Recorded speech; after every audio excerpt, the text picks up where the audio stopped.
Grace Steves and David Harrison were reported missing Tuesday after going out for an ATV ride in the Elgin area near Petitcodiac on Sunday.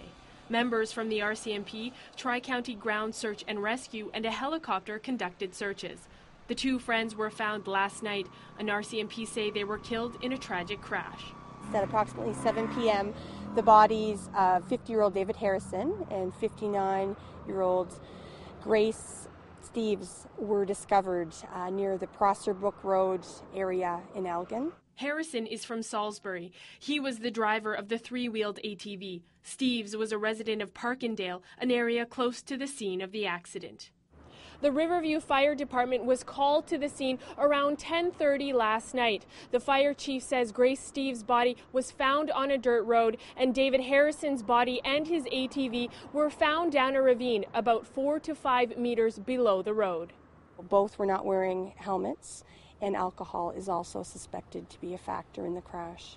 David Harrison's family lives in the Elgin area, and I spoke with his stepfather this afternoon.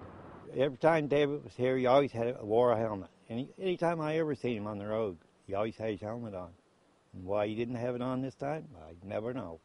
Harrison's stepfather says drinking and driving was something the family always tried their best to stop Harrison from doing. They'd drive that old three-wheeler when he's drinking, and you could talk to him and he wouldn't listen.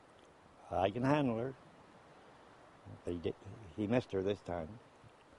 Corporal Krista Mitchell says the death of Harrison and Steves could have been prevented.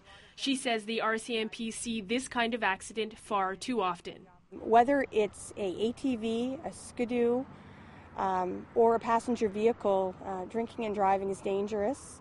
And last year in New Brunswick, 40% of our fatalities, alcohol was a factor in those crashes. RCMP say autopsies on the bodies are being done. They will determine the exact cause of death.